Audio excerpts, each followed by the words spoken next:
आपसे पूछता हूं,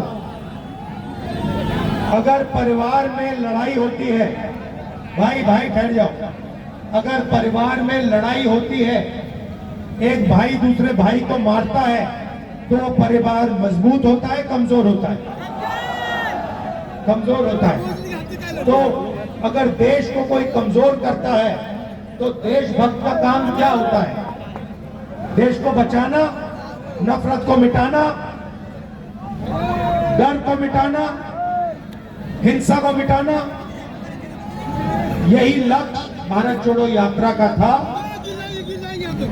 जो नफरत समाज में फैलाई जा रही है, उसके सामने यात्रा ने 4000 किलोमीटर, और सिर्फ मैं नहीं चला भाइयों और बहनों, लाखों लोग चले हैं। मीडिया में पूरा ब्लैकआउट कर दिया था, जैसे इस यात्रा को पूरा ब्लैकआउट कर दिया है।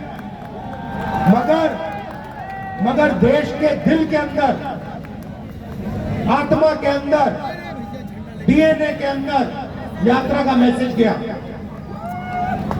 मोहब्बत का मैसेज गया, नफरत के खिलाफ मैसेज गया, और इससे देश मजबूत हुआ। जैसे ऐसी भीड़ है, वैसे ही यात्रा में मैं चल रहा था, भीड़ थी। एक व्यक्ति को मैंने देखा, उधर से आने की कोशिश कर रहा था, पुलिस वालों ने उसको मारा, गायब हो गया। फिर वो दूसरी साइड से आया, फिर पुलिस वाले जो रूट को बनाते हैं उन्होंने मारा उसको, फिर गायब हो गया। तीसरी बार मैंने उसको यहां देखा, पुलिस वालों को धकेल के, अकेला 10-15 पुलिस वालों को धकेल के मेरे सामने खड़ा हो गया पिछली यात्रा में, और कहता है, सुनो, मेरे सामने आके खड़ा हो जाता है, ऐसे कहता है, मैं जानता हूं तुम क्या कर रहे हो, मैं जानता हूं तुम क्या कर रहे हो। मैंने कहा भाई इसको क्या हो गया? मैंने उसको बुलाया, मैंने कहा इधर आओ, थोड़ा रिलैक्स करो। फिर कहता है मुझे, मैं जानता हूं आप क्या कर रहे हो, आप नफरत के बाजार में मोहब्बत की दुकान खोल रहे हो। मतलब नारा हमने नहीं दिया, नारा भीड़ के दिल में से निकला है, और भीड़ और जनता समझ गई कि भारत जोड़ो यात्रा क्या करने की कोशिश कर रही है, भारत को जोड़ने की कोशिश कर रही है। अब पहली यात्रा में से एक सवाल उठा, और मैंने बहुत सारे लोगों से कहा, पूछा, देश में नफरत फैल रही है, और मैंने पूछा क्यों फैल रही है, इसका कारण क्या है? और मैंने ये सवाल हजारों लोगों से पूछा होगा। भाई नफरत फैलाई जा रही है, हिंसा फैलाई जा रही है, इसका कारण क्या है? नहीं, वोट बैंक नहीं है भाइयों बहनों, आप गलतफहमी में मत रहो, वोट बैंक नहीं है ये। और हिंदुस्तान की जनता ने ये मुझे बताया, किसानों ने, मजदूरों ने, राहुल जी, हिंसा और नफरत का कारण अन्याय है। हिंदुस्तान के सब गरीब लोगों के साथ 24 घंटा इस देश में अन्याय होता है। किसान के खिलाफ अन्याय होता है, छोटे दुकानदार के खिलाफ अन्याय होता है, युवाओं के खिलाफ अन्याय होता है, सड़कों पे माताओं बहनों के खिलाफ अन्याय होता है। हिंसा का कारण, नफरत का कारण अन्याय है। इसीलिए हमने दूसरी भारत जोड़ो यात्रा में भारत जोड़ो न्याय यात्रा शब्द जोड़ दिया, क्योंकि अब ये दूसरी यात्रा भारत को जोड़ने का काम कर रही है, मगर ये दूसरी यात्रा अन्याय के खिलाफ लड़ रही है और न्याय को जनता के सामने लाने की कोशिश कर रही है।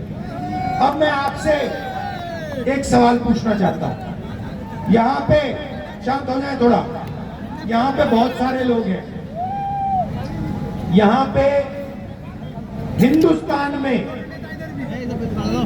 पिछड़े लोगों की कितनी आबादी है?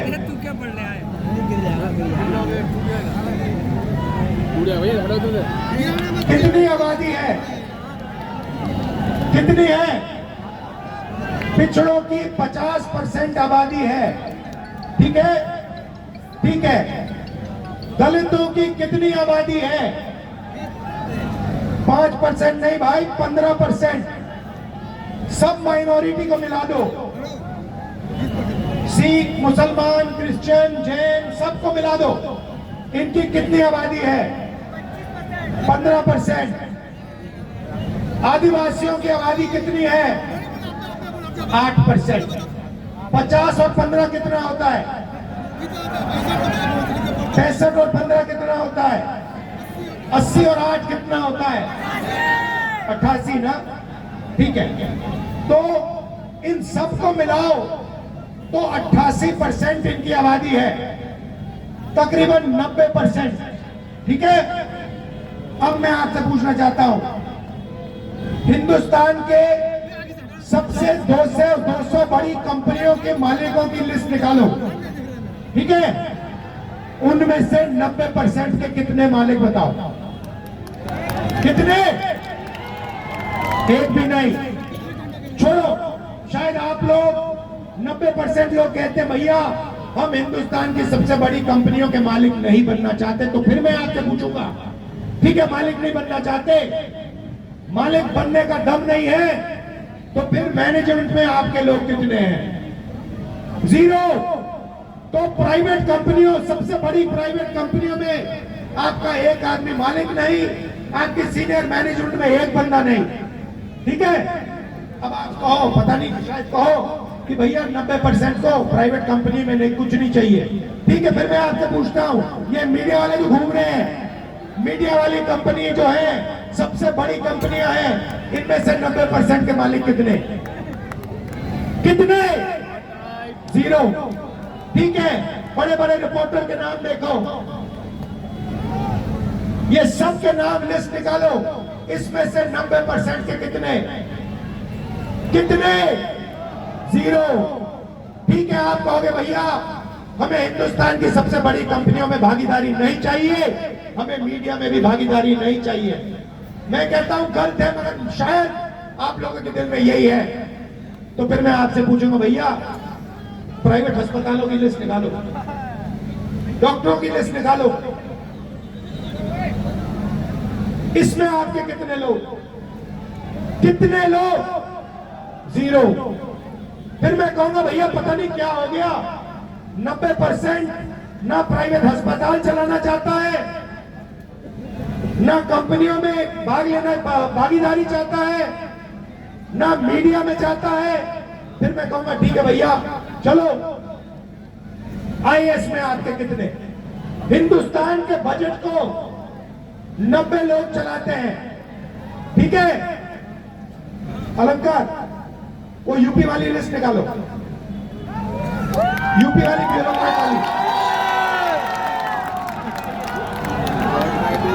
हिंदुस्तान के बजट को 90 लोग चलाते हैं। ठीक है, मतलब पूरा का पूरा पैसा 90 लोग बांटते हैं, आईएएस अफसर हैं। ठीक है, डिफेंस में कितना पैसा जाता है ये निर्णय लेते हैं, अस्पतालों में कितना जाता है ये निर्णय लेते हैं, सड़कों में कितना जाता है ये लेते हैं। अब मुझे बताओ, हिंदुस्तान की सरकार के 90 सबसे बड़े आईएएस अफसर में 90% के कितने लोग? 3 ओबीसी, 3 दलित, 1 आदिवासी, 1-2 माइनॉरिटी के। आप जानते हो कि आप में से 90% में से बजट की कितनी भागीदारी है? जानते हो 90% की कितनी भागीदारी है? 7%। 7% बजट आप कंट्रोल करते हो। अब ये देखो, यूपी की बात करता हूं, मैं आंकड़े निकालता हूं। यूपी के बजट को सुनो, यूपी के बजट को 90%, यूपी की 90% आबादी, यूपी के बजट को 62 अफसर कंट्रोल करते हैं। ठीक है, 62। अब मैं आपसे पूछता हूं, इन अफसरों में से, 62 अफसरों में से 90% के कितने यूपी में? बताओ। मैं आपको बताता हूं भाइयों, मैं बताता हूं, ओबीसी की भागीदारी यूपी के बजट में 55% हो आप कम से कम, आपकी भागीदारी 4%, 4%, ठीक है। दलितों की 6%, भाई आधे हल्का पकड़ो, मतलब आपकी कहीं भी भागीदारी नहीं है। अगर आप समझना चाहते हो कि 90% लोग कहां काम करते हैं, दलित, आदिवासी, पिछड़े, माइनॉरिटी के लोग कहां काम करते हैं, मैं आपको बताता हूं। इस देश में आपकी जगह मैं आपको बताता हूं। आप मनरेगा की लिस्ट निकालो, उसमें आपको सब पिछड़े दिख जाएंगे, सब दलित दिख जाएंगे, सब आदिवासी दिख जाएंगे, सब माइनॉरिटी दिख जाएंगे।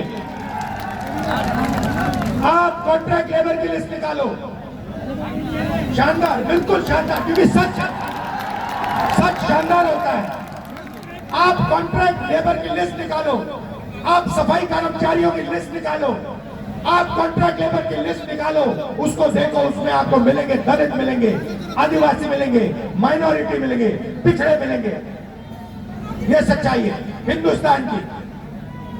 बहुत बहुत धन्यवाद, क्योंकि मैं सच बोलता हूं। अच्छा, जेलों की लिस्ट निकालो। जेलों की लिस्ट में आपको पिछड़े मिलेंगे, दलित मिलेंगे, आदिवासी मिलेंगे, गरीब मिलेगा। एक अमीर व्यक्ति आपको हिंदुस्तान की जेल में नहीं मिलेगा।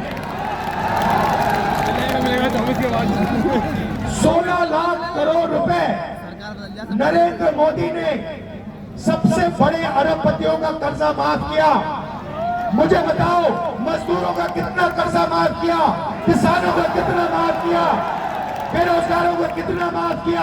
1 रुपया नहीं माफ किया। तो ये भाई और बहनों हो रहा है, 1% के हाथ में पूरा का पूरा है। एक बात मैंने नहीं कही, इसमें गरीब जनरल कास्ट के भी बेचारे लोग हैं, उनको भी कुछ नहीं मिलता, वो भी बैठे हुए देखते रहते हैं, ठीक है। तो हो क्या रहा है, एक तरफ नरेंद्र मोदी जी बैठे हैं, दूसरी तरफ अदानी बैठा है, तीसरी तरफ अमित शाह बैठा है। अब समझना चाहते हो क्या हो रहा है हिंदुस्तान में? समझना चाहते हो? मैं समझाता हूं, मैं बताता हूं। कौन आएगा ऊपर? आ जाओ बेटा, आ जाओ, आ जाओ, बदलाव चाहता हूं, बदलाव। आ जाओ, ऊपर आ जाओ। मैं हिंदुस्तान की पूरी पॉलिटिक्स, सरकार का पूरा काम आपको 1 मिनट में समझाने जा रहा हूं। आ जाओ, ऊपर आ जाओ, शाबाश। नाम क्या तुम्हारा? रघुनाथ यादव जी, इधर आओ, खड़े हो जाओ सामने। ये देखो, रघुनाथ यादव जी हैं, ये ओबीसी है, पिछड़े वर्ग के हैं। यादव जी, अब देखिए, यादव जी उधर देखिए, यादव जी उधर देखिए, यादव जी पीछे देखिए। ये देखो, ये क्या हो रहा है? अगर आप किसी का जेब काटना चाहते हो तो सबसे पहले उसको इधर दिखाओ, उधर दिखाओ, ऊपर दिखाओ, नीचे दिखाओ। ये जो मैंने अभी यादव जी के साथ किया, ये काम नरेंद्र मोदी जी देश के साथ कर रहे हैं। उधर देखो, ऊपर देखो, थाली बजाओ, फोन की लाइट जलाओ, ये मोदी जी कर रहे हैं, ठीक है भैया। अब एक और आदमी आओ ऊपर, आ जाओ, ठीक है। अब ये देखो, ये अब इनकी जेब काटेगा, ठीक है भैया। यादव जी आप उधर देखो, भैया आप इसके जेब में हाथ डालो, जेब में, ये देखो, ये जेब काट रहा है, इसका नाम अदानी। भैया तीसरा है ऊपर। अच्छा भैया, इसमें एक डंडा दो, इसको एक डंडा दो, ये डंडा दो, ये भैया झंडा हटाओ और इसको ये डंडा दो, इसको बढ़िया। अच्छा, इस डंडे को हाथ उठा, ये देखो भैया, ये अमित शाह डंडा लिए, ये मोदी जी, अदानी जी, अमित शाह जी, ये सीबीआई, ईडी, इनकम टैक्स, ये उसका डंडा है। अगर किसी ने ये चोरी बंद करने की कोशिश की तो हमेशा डंडा मारेगा। अडानी जी लगे हुए, देखो कितना अच्छा सूट पहने हैं। और ये बेचारा गरीब जिसके जेब में से 24 घंटा पैसा छीना जा रहा है, पेट्रोल से पैसा छीना जा रहा है, बिना रोजगार नहीं दिया जा रहा, ये काम हो रहा है। भाई और बहनों, आपने हमारी मदद की, गलत तो नहीं किया मैंने। अगर कुछ गलत लगा आपको तो माफी मांगता हूं, मैं बस दिखाना चाह रहा था। आपका बहुत बहुत धन्यवाद। नमस्कार। आ जाइए, यहाँ बैठ जाइए, यहाँ बैठ जाइए। अरे अडानी उठा लिया। उधर देखो भाई।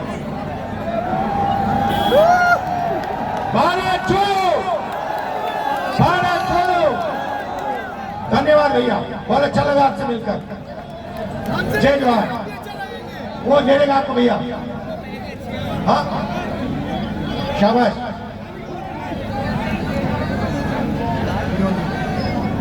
ध्यान से फिर मत जाना। तो ये मैंने आपको दिखाया हिंदुस्तान का सिस्टम। हिंदुस्तान के गरीब लोग, पिछड़े लोग, दलित लोग, आदिवासी लोग, माइनॉरिटी के लोग, उनका जेब काटा जा रहा है।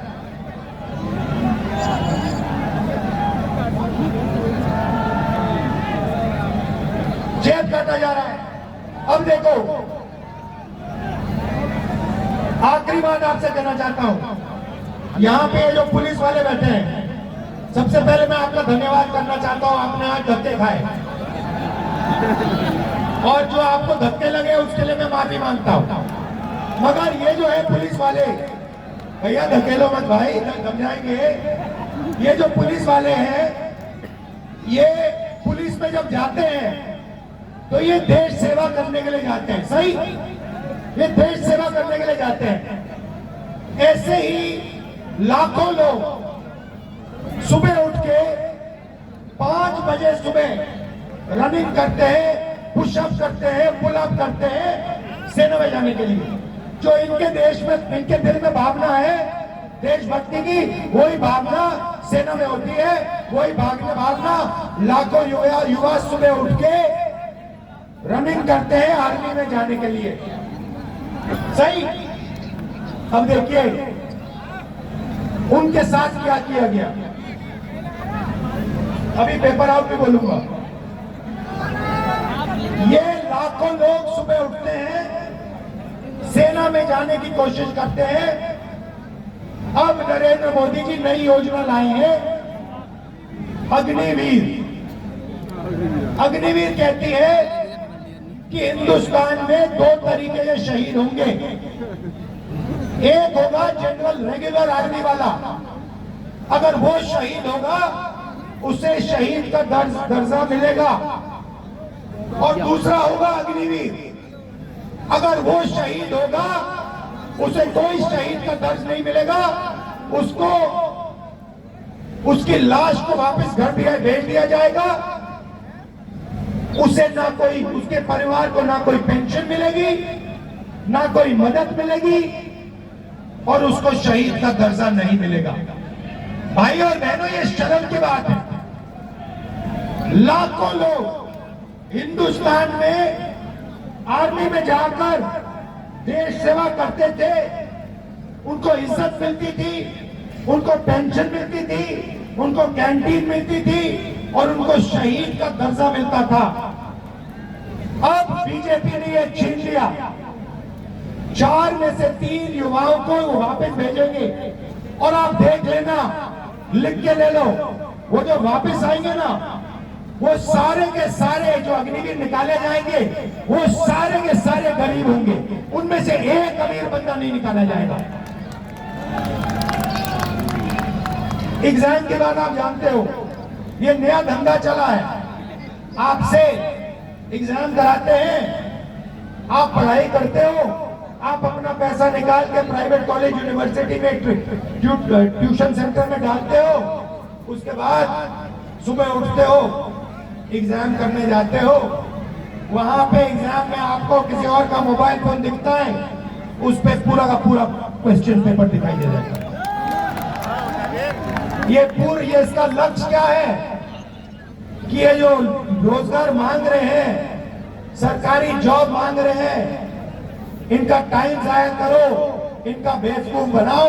भाई और बहनों, ये काम सरकार ही करा रही है। ये काम पेपर लीक का काम यही लोग करा रहे हैं जो आपको रोजगार नहीं देना चाहते। ये सच्चाई है। और रोजगार पैदा हो ही नहीं सकता। क्यों? क्योंकि अदानी जी को पूरा का पूरा दे दिया, और ये जो छोटे व्यापारी हैं, जो छोटे बिजनेस चलाते हैं, हैंडीक्राफ्ट के लोग हैं, ब्रास वाले लोग हैं, ये जो लोग हैं, इनको बर्बाद कर दिया। जीएसटी से, नोटबंदी से इनको खत्म कर दिया। आजकल क्या हो रहा है, चाइना का माल यहाँ आ रहा है। ये मोबाइल फोन जो है ये चाइना का है, ये चाइना का माल यहाँ आ रहा है। बड़े बड़े उद्योगपति इसको यहाँ बेच रहे हैं, आप लोग खरीद रहे हो। हिंदुस्तान के युवाओं को रोजगार नहीं मिल रहा। ये मोबाइल फोन पे मुझे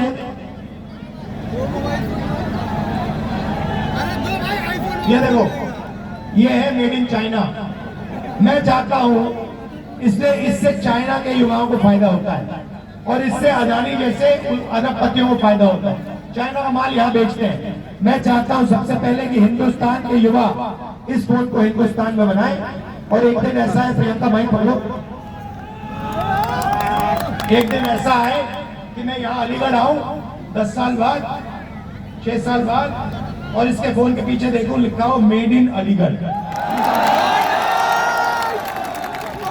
और फिर यहाँ आओ और यहाँ पे 10 युवाओं को कहूँ, या बेटा इधर आओ, वो ऊपर आए, मैं कहूँ क्या करते हो भैया, हम मोबाइल टेलीफोन अलीगढ़ में बनाते हैं, मेड इन अलीगढ़ लिखते हैं, वहां पे चाइना का युवा हमारा फोन का इस्तेमाल करता है। ये होना चाहिए हिंदुस्तान में। और ये हम सब मिलकर 90% लोग ये सब मिलकर काम करने जा रहे हैं। आप सबका बहुत बहुत धन्यवाद। जय हिंद, नमस्कार।